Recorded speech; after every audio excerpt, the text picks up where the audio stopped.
한참 오랫동안 멈췄기 때문에 다시 이제 기억을 한다면 요시야 왕이 성전을 다시 고치는 그런 수리하는 일들을 맡겼습니다. 그리고 그 일을 하는 과정에서 대제사장 hil기야가 율법책을 발견했습니다.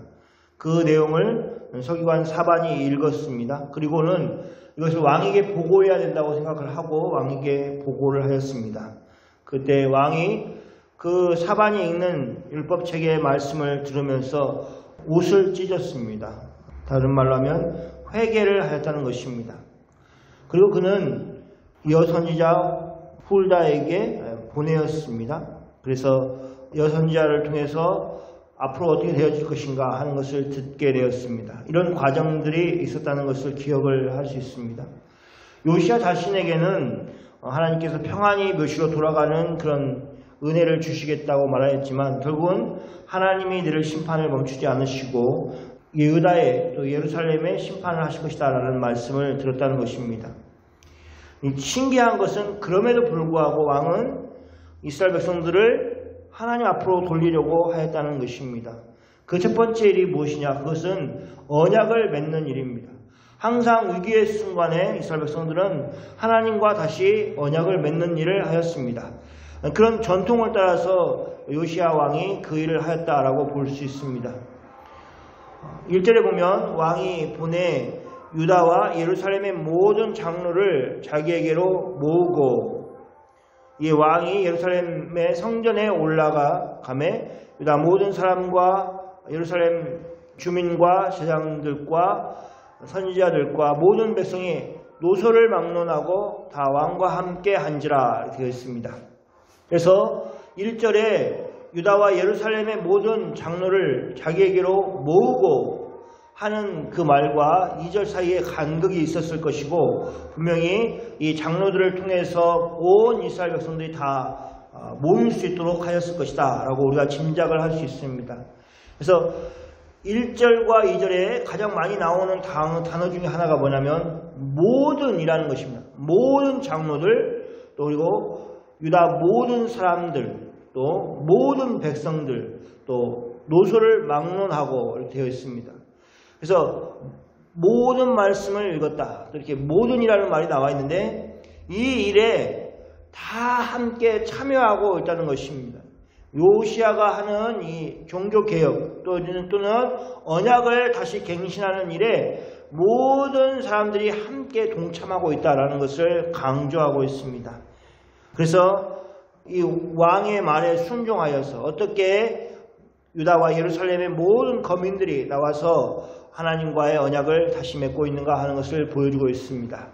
그래서 왕이 여호와의 성전에서 발견한 언약책의 모든 말씀을 읽어 우리의 귀에 들리고 왕이 단 위에 서서 여호와 앞에서 언약을 세우되 하나님 앞에서 세우고 있다. 하나님이 보이신 분은 아니지만 하나님 앞에서 맹세하고 언약을 세우고 있다 하는 것을 보여주고 있습니다. 왕이 대표로 하는 것이고 그리고 온 이스라엘이 왕을 대표로 해서 함께 언약을 맺는다는 것입니다. 그래서 마음을 다하고 뜻을 다하여 여호와께 순종하고 그의 계명과 법도와 율례를 지켜 이 책에 기록된 이 언약의 말씀을 이루게 하리라 하매 백성들이 반응을 합니다. 뭐라고 반응합니까? 백성이 다 그 언약을 따르기로 하니라. 그래서 이렇게 되는 겁니다. 이스라엘의 왕, 유다의 왕인 요시야가 하나님과 언약을 맺습니다. 그리고 요시야가 다시 이스라엘 백성들에게 그 언약을 충성할 것을 얘기합니다. 그래서 백성과 왕이 다시 언약을 맺죠. 그 언약을 따르겠다라고 선언을 하는 것입니다. 그래서 이 본문에서 본다면 왕이 하나님과 백성을 잇는 중재자의 역할을 하고 있는 모습을 볼 수 있습니다. 그래서 언약식을 다시 하고 있습니다. 이렇게 언약식을 하고 나서 어떤 일을 합니까? 종교 계획을 하고 있다 하는 것을 볼 수 있습니다. 그래서 어떻게 보면 반복되어 있는 것 같기도 하고 또 그렇지만 그 내용들을 쭉쭉쭉 보면서 간략하게 살펴보면 좋겠습니다. 이렇게 언약을 맺고 나서 그 언약에 합당한 삶을 살기 위해서 요시야 왕은 유다의 대대적인 일들을 하고 있습니다. 그 대대적인 일들이 엄청난 일이기 때문에 우리는 맨 먼저 모든 백성들이 요시야와 함께 하나님과 언약을 맺었다라는 그 전제를 가지고 있지 않으면 이 일을 다 할 수 없었을 것이다 라고 생각할 수 있습니다. 사절에 보면 왕이 대장 hil기야와 모든 부시장들과 문을 지킨 자들에게 명령하여, 어떤 명령을 내렸습니까? 바알과 아세라와 하늘의 1월 성신을 위하여 만든 모든 그릇들을 여호와의 성전에서 내다가, 그러니까 하나님의 성전 안에 이런 것들이 있었다라는 것입니다. 예루살렘 바깥 기드온 밭에서 불사르고 그것들의 죄를 그들에게 가져가게 하고, 그러니까 여호와의 성전에 이런 그릇들이 그대로 존재하고 있었다라는 것을 볼 수 있습니다. 그래서 여호와의 성전에 여전히 우상 숭배하였던 내용들이 있었다라는 것을 보여주고 있습니다. 자, 그럼 그 다음에 뭐라고 되었습니까? 옛적에 유다 왕들이 세워서 유다 모든 성읍과 예루살렘 주위의 산당들에서 분향하며 우상을 섬기게 한 제사장들을 폐하며 또 바알과 해와 달과 별대와 하늘의 모든 별에게 분향하는 자들을 폐하고, 그래서 사람들을 폐하였다는 것입니다. 우상을 섬기는 그 역할, 그의 중재자 역할을 했던 그 사람들 다 폐하였다라는 것을 얘기를 하고 있습니다. 어디냐? 유다 왕들이 세워서 유다 모든 성읍과 예루살렘 주위에, 그러니까 예루살렘 성전 안에도 바꿀 것이 있고 유다의 모든 성읍에도 바꿀 것이 있고 이렇게 되어 있다라는 것을 볼 수 있습니다. 다시 예루살렘 성전으로 돌아왔습니다. 여호와의 성전에서 아세라 상을 내려다가, 그러니까 여호와의 성전 안에 아세라 상이 있었다는 것을 얘기하고 있습니다. 또 7절에 보면 여호와의 성전 가운데 남창의 집을 헐었으니, 남창을 하는 일들이 있었다라는 것을 보여주고 있습니다. 또 다시 여호와 각 성읍에 이렇게 나와 있으니까 예루살렘에 있는 여호와의 성전을 얘기하고 또 유다의 각 성읍들을 얘기하고 계속해서 반복되고 있는 것을 보실 수 있습니다. 그래서 유다 각 성읍에서 모든 제사장들을 불러오고 또 제사장들이 분향하던 산당들을 게바에서부터 브엘세바까지 더럽게 하여서 더 이상 사용하지 못하게 만들었습니다. 그리고 성문에 있는 산당들을 헐었습니다. 이렇게 모든 산당들을 다 헐었다라는 것이 8절의 내용입니다. 그리고 그들을 다 예루살렘으로 데리고 왔습니다. 왜냐하면 다른 데 있으면 어떻게 합니까? 또 산당을 짓고 또 그 산당을 사용해서 이렇게 우상숭배를 하는 일들이 벌어지니까 그러지 못하도록 예루살렘을 다 데려온 겁니다. 그렇지만 어떻게 합니까? 9절에 산당들의 제사장들은 예루살렘 여호와의 제단에 올라가지 못하고 다만 그의 형제들 중에서 무교병을 먹을 뿐이더라.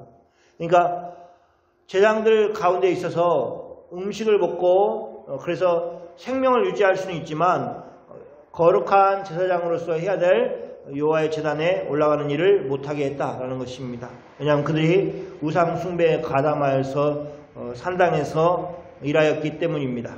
이렇게 볼 수 있고, 자, 그 다음에 어떤 일을 합니까? 힌논의 아들 골짜기에 도벳을 더럽게 하였습니다. 근데 왜 그렇게 했느냐? 어떤 사람도 몰룩에게 드리기 위하여 자기의 자녀들을 불로 지나가지 못하게 하고, 그런 역할을 사용했던, 자기의 자녀를 불에 지나가게 해서 이 우상에게 드리는 일들을 하지 못하게 하였다는 것입니다. 그리고 또 유다 여러 왕이 태양을 위하여 드리는 말들을 제하여 버리되, 계속 이런 말들이, 유다의 여러 왕들이, 여러 왕이 이렇게 하는 말들이 계속되고 있는데, 그 말은 무슨 말이냐면 요시야 왕 전에 있던 왕들이 우상 숭배에 적극적으로 협조를 했다라는 것을 얘기를 하고 있습니다.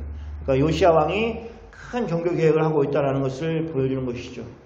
12절에 보면 유다 여러 왕이 아하스의 다락 지붕에 세운 제단들과 므낫세가 여호와의 성전 두 마당에 세운 제단들을 왕이 다 헐고 거기서 빻아내려서 그것들의 가루를 기드온 시내에 흩어버리고, 그래서 여러 왕들이 했던 그 우상의 흔적들을 지우고 있습니다.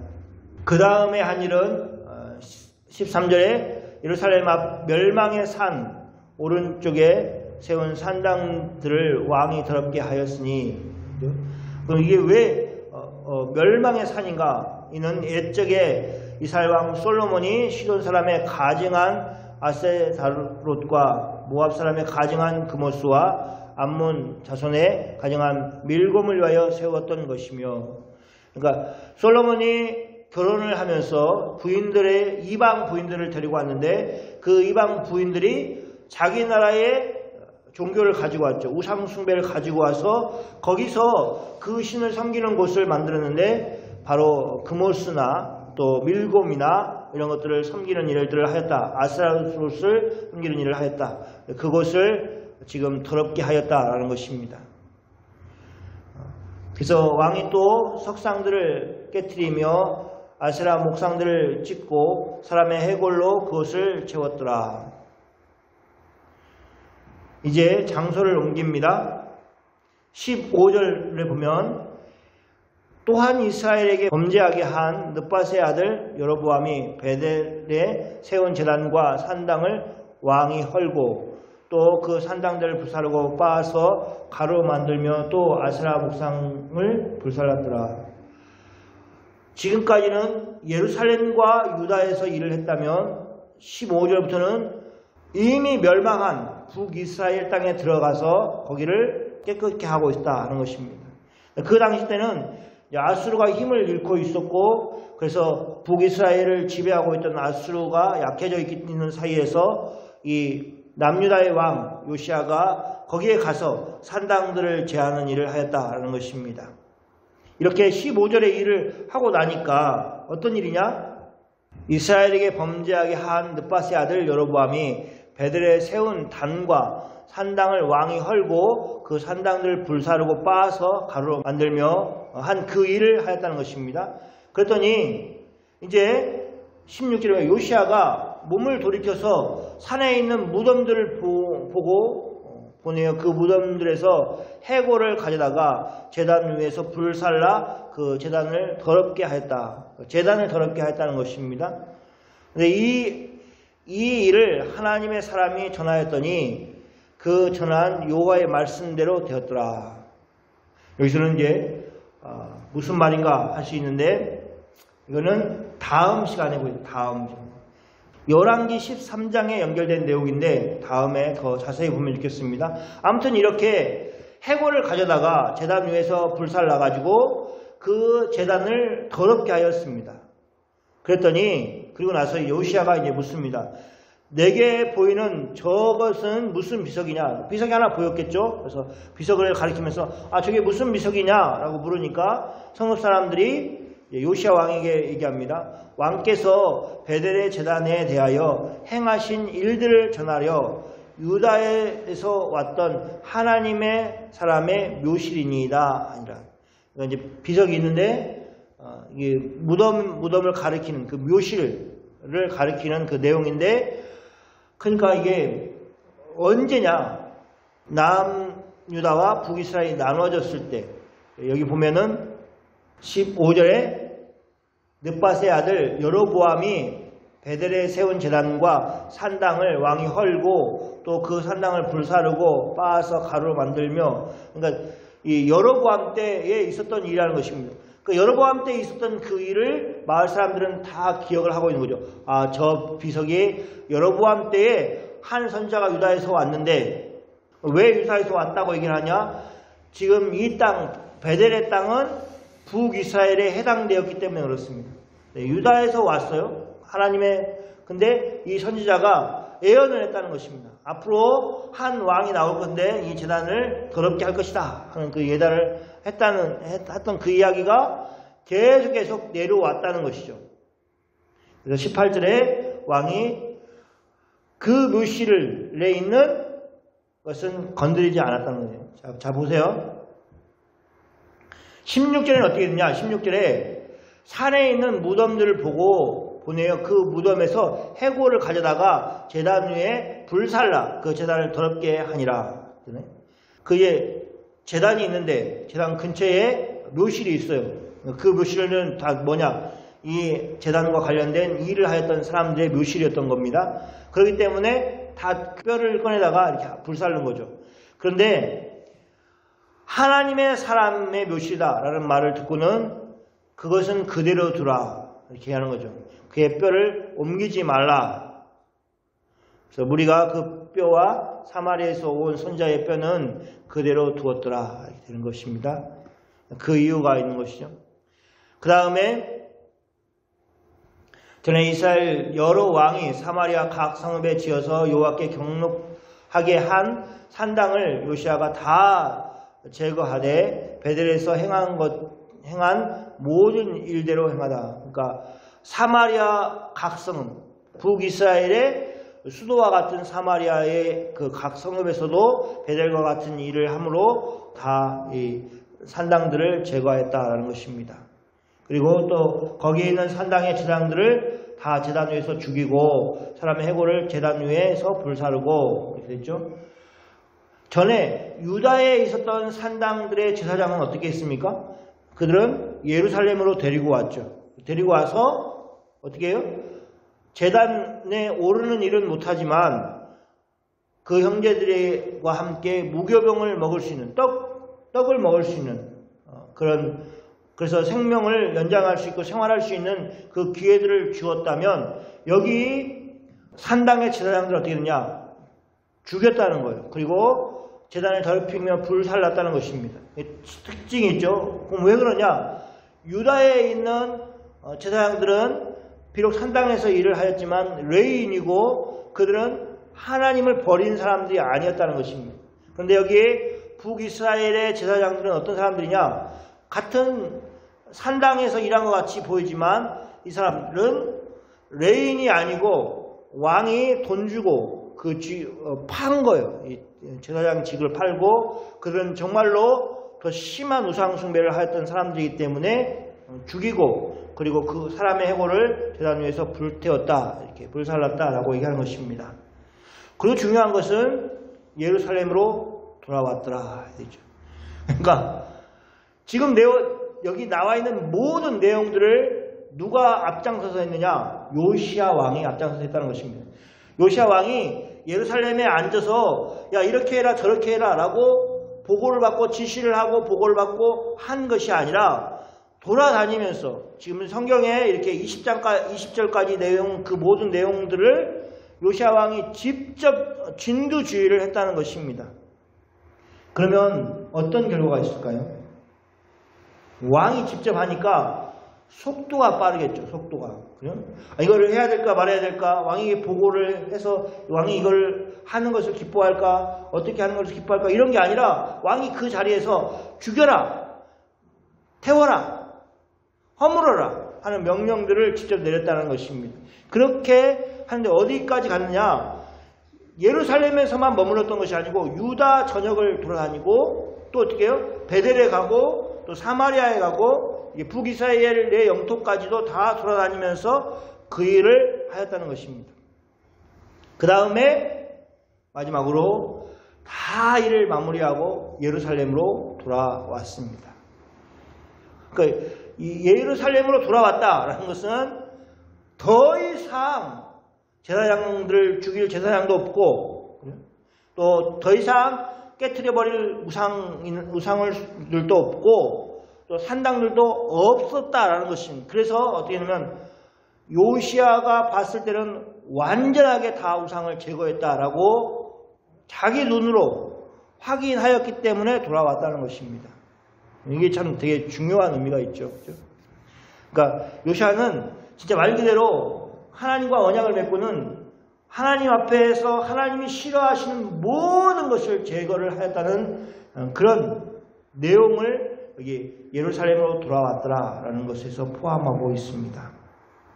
그래서 오늘 본문은 이게 간략하게 살펴보았지만 엄청난 일을 한 거죠. 지역으로 보아도 이게 하루 이틀 한 일이 아니라는 것을 우리가 알 수 있습니다. 유다 각 성읍을 돌아다녀야 되고 또 북이스라엘의 베델을 가고 사마리아를 가고 굉장히 오랜 시간이 걸렸을 것입니다.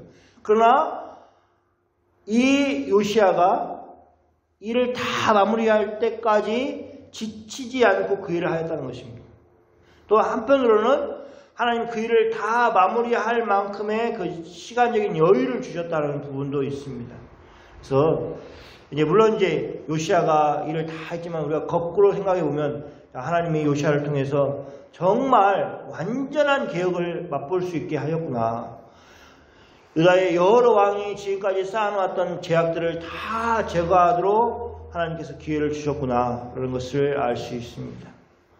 옷에 하얀 옷에 조그만 얼룩이 있어도 그것은 지저분한 옷이 되는 것입니다.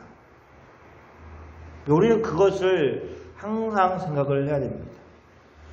죄라는 것은 상대적인 것이 아니라 절대적인 것이기 때문에 그렇죠. 내가 생각할 때 나는 내 친구보다는 훨씬 더 적은 죄, 내 이웃보다는 더 적은 죄를 짓고 있다고 생각하는 것 자체가 참으로 어리석고 교만한 마음이라는 것입니다. 그것은 세상적인 그냥 판단에 의한 것이고 그냥 하나님의 눈에서는 똑같이 죄인이라는 것입니다. 그래서 혹 우리가 오늘 더 하나님 앞에 성실하게 살아서 좀 오늘은 하나님께 사랑받는 행동들을 많이 했구나 라고 자만할 필요가 없고, 또 반대로 정말 오늘 너무나 엉망으로 살아서 하나님이 정말 나를 사랑하실까 라고 생각하는 그 순간에도 하나님의 은혜가 죄인에게 미치고 있다는 것을 잊어버리지 않고 살아가는 그런 지혜로움이 우리에게 필요합니다. 그래서 더 온전한 모습으로 주님을 닮아가야겠다는 그 마음에 지침이 없이 일하는 그런 모습으로 우리가 삶을 살아야 합니다. 어떤 목표를 세워놓고 그것을 이루지 못했다고 좌절하는 것은 바보 같은 일입니다. 왜냐하면 그것은 평생 이뤄가도록 하나님 우리를 부르셨기 때문에 그렇습니다. 만약 그냥 우리가 그 목표를 단시간에 이뤄버렸다면 그러면 그 나머지 생애는 무엇을 하면서 살겠습니까? 그러기 때문에 그럴 수 없는 것입니다. 그것을 우리가 늘 생각을 하면 좋겠습니다. 이 모든 일이 어디서부터 시작했느냐? 하나님의 율법책을 발견하고 그 율법책의 말씀을 온전히 믿었고 그 하나님의 심판의 메시지를 두려운 마음으로 받아들였던 요시야라는 왕이 있었기 때문에 그렇습니다. 그리고 너무나 어떻게 한편으로는 이상한 일이지만 지금까지 하나님 앞에 불순종하였던 그들이 어느 날 갑자기 하나님과 언약을 맺고 그들이 다 이 우상을 제거하는 일들, 또 우상 숭배하였던 자들을 제거하는 일들에 동참하여서 마치 요시야의 종교교육이 온전히 이루어지도록 왕의 명령을 따르고 있는 모습을 성경은 보여주고 있다는 것입니다. 그래서 한편으로는 참 어떤 지도자를 만나느냐에 따라서 이렇게 달라질 수가 있구나라는 생각을 할 수도 있습니다. 그래서 하나님 앞에 무릎 꿇고 변하지 않을 것 같은 그런 우리 자신들, 또 변하지 않을 것 같은 그 누구도 하나님이 바꾸실 수 있다라는 그런 믿음을 가지고 살길 바랍니다. 이 시간 같이 기도하겠습니다. 우리 기도할 때에 하나님, 우리 안에 여전히 성령 하나님께서 다루셔야 될 그 문제들 다뤄주시고, 정말 요시야 왕이 온전히 다 마무리해서 예루살렘으로 돌아온 것처럼 성령께서 그 일하심을 쉼없이 이루시고 계심을 인정하고 성령 하나님께 내려놓을 수 있도록 우리를 인도해 달라고 이 시간 같이 기도하겠습니다.